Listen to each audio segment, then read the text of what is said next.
Top 5 ideas for November 2021, and I'm going to cover from two areas. The first is from the medical field. As we move to an endemic phase for 2022, these two companies which I've handpicked for you today are in the medical sector. The first is someone who produces antivirals. I'll show you to you in a while. The second is actually a locally listed company that is exclusively doing the PCR swab in Singapore itself. If you know it already, feel free to leave in the comment sections. And then we'll be covering names from the metaverse space. Facebook made that glorious announcement that they'll be changing their name to Meta Platforms. Metaverse looks to be a frontier for internet development, and Facebook has dived head on. But I have three names that in my opinion seem to be better than Facebook when I've done my research in the metaverse space. So if you're curious to find out, continue watching on.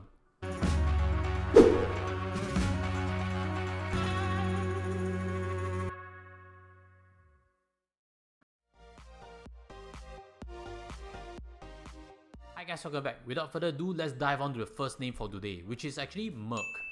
Merck is now producing this breakthrough antiviral pill for COVID-19. And just in case you don't really know what is an antiviral and what is a vaccine, let me help you understand a little bit better so that you kind of appreciate what this new frontier of medicine is going to be like for next year. Vaccines, they are injected into us. And the idea about vaccine is to train our body to develop an immunity. On the other hand, an antiviral is to combat the virus where it comes in, is to treat the infection. You can imagine it in the simplistic terms like a painkiller like Panadol. When the virus comes in, how to attack that virus itself. So that is an antiviral. So this whole revolutionary breakthrough that Merck has done last month is actually because they produce a pill. And pills are easily transportable. Pills are also easily consumed. It does not need a special treatment whereby some of the antivirals that are existing require. And before we get to the market potential of their pill, let me show you what has happened to Moderna Inc. Moderna produced the vaccine, correct, as we have used in many places in the world. And since the news of these antiviral pills have came out, Moderna has lost more than 47%. Question is why so? Will we rely more on antiviral pills in future more than vaccines? I guess it's up to anybody's interpretation. But market is definitely suggesting that Moderna's profits might be affected somewhere in the future itself. So how much does it cost for a Merck COVID pill? And it's actually called molnupiravir. This pill itself is a 5-day course, which means it's like antibiotics. You have to take it for 5 days. And it actually costs $17.74 to produce. Merck has actually taken some subsidies from US government to develop this and to do all the R&D. And right now they're actually selling it to US government at $712, which is more than 40 times the cost of producing one. That is why analysts have been speculating that Merck's new COVID drug could be one of the most lucrative drugs ever. And I've actually done some research before. There are actually other antiviral cocktails out there in the market already. One of which is Regeneron's cocktail, which is costing $1,250, and the other is GSK's cocktail, which is $2,100. So even though this pill is $700, it's still way cheaper. And very recently, UK government has given the approval to start purchasing Merck's pill. And I believe in the coming weeks ahead, more countries will be importing this medicine for its citizens. The thing about investing into Merck right now is you have to be aware that there will be competing medicines that will be coming up in the coming weeks ahead. One of them have actually came out just before I released this production, that's why I've added in right now, which is actually Pfizer's antiviral pill. So when Pfizer's pill came on the market, it actually caused Merck's share price to come down slightly. But my train of thought is, just as for the vaccines, there seems to be room for many pills to be into the market because COVID-19 affects each and every country and each and every person in this world. So the market potential is big. And why Merck has been suggested instead of Pfizer is because approvals by government needs time, and Merck probably has a foothold in many countries, and all they need to prove now is that their pill is just as effective as those that are coming out onto the market right now. So if you're keen to purchase Merck shares, they are listed on the US exchange. Number 2 on today's list is Raffles Medical. Raffles Medical actually has an exclusive partnership to do departure swab tests using the PCR method. So there are actually two methods. One is the ACT, one is the PCR. As of now, the rules are for local citizens to just rely on ART. But I guess because of the sheer numbers, we'll only continue to use PCR tests for the immigration checkpoints. So Raffles Medical has actually done certain collaborations, one of which is with airlines like Garuda, whereby they'll allow passengers to immediately book for the swab test. And they've also recently tied up with Trip.com to actually allow people who book through their website to do the swab test in Singapore very easily. And I've covered on this channel before, Raffles Medical is a company that does a lot of medical tourism. And with our borders opening up, they are benefiting from 2 points. First, an increased amount of swabs that they're going to charge for people coming to Singapore and traveling out of it. The second is for medical tourists that are coming to Singapore now to seek treatment after many months of being unable to get treatment in their own countries. So in the coming months ahead, Raffles Medical might show good profitability and I'll try to cover them on this channel, so do remember to subscribe. Now we're going to move into opportunities in the metaverse space, and before I get there, inviting you to smash the like button. It's taken our team hours to prepare this presentation for you, and again, if you like such content, remember to smash on the subscribe. Number 3 on today's list, which is the first metaverse company that I suggest to you, is actually Microsoft.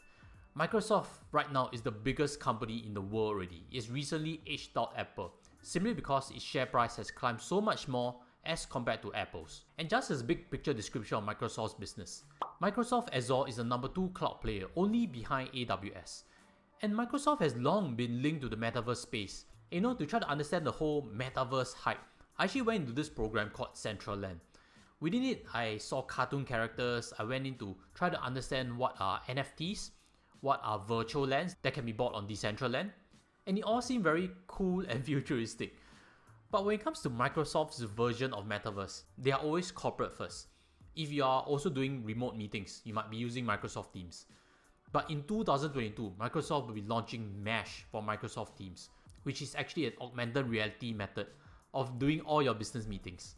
So while Facebook is really engaged on the consumer side, our social side, Microsoft is always focused on corporates, which I think is actually pretty smart.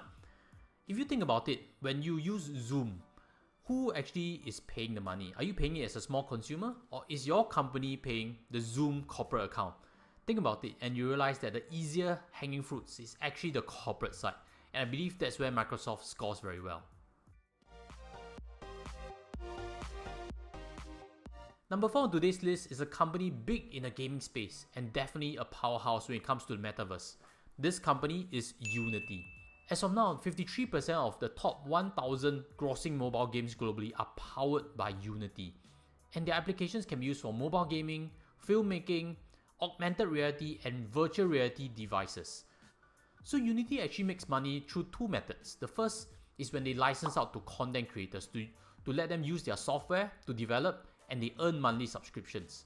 The second is actually an operate segment whereby they actually partner with their customers, and from there they do a revenue sharing. And if you see this chart over here, realize that both of this is growing at a rapid pace, correct?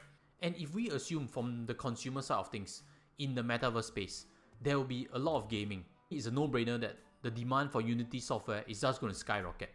Imagine a future whereby we can go Disneyland and we all need not leave home. We can just see the games, see the theme park, see all the action. That could be a future that bodes well for all of us and also bodes well for this company in particular. Number 5 on today's list is actually a company that I'm surprised not many have covered on the YouTube space itself, and it's fast growing. This company is NVIDIA. NVIDIA is led by Jensen Huang, this Taiwanese American, very charismatic, and NVIDIA's business is mainly in cutting edge chip making and artificial intelligence. Their chips can be used for games and data centers and AI. There are so many segments that all require their chips. And NVIDIA has quietly been building a reputation for the metaverse space. They have their own Omniverse, and Omniverse is actually an easily extensible open platform built for virtual collaboration and real-time physical accurate simulation. Now, to put it in simple terms, this platform means that they can enable businesses to use AI and robotics and even operate their businesses remotely. One example is BMW's partnership with NVIDIA. They are collaborating to build a futuristic factory whereby artificial intelligence and robotics will be controlled virtually. So NVIDIA definitely looks like a big player, correct? And just to show you how much it's gained year to date, you realize that it's gained more than Tesla. And right now it sits on the number 7 spot as the biggest company listed in US. NVIDIA can also be found atop many esports ETF, AI ETF, and even semicon ETFs. And from first glance personally, I feel that they have a better proximity to the metaverse development than Facebook. So as of now, I might think that they have a better shot. Leave your thoughts and comments, especially if you're an expert in that field. Share it with us in the comment sections. I'll be keen to hear from you on the development of the metaverse space. Thank you for watching to here. Just as a quick teaser, I'll be releasing an update on Raffles Medical in coming weeks ahead. If you're keen, do subscribe. And as always, if you haven't seen the full tutorial, I'll leave it here also in this thumbnail. And if you're looking for more new investment opportunities, check out the October 2021 ideas. Those opportunities are still relevant, and if you haven't heard them, inviting you there also.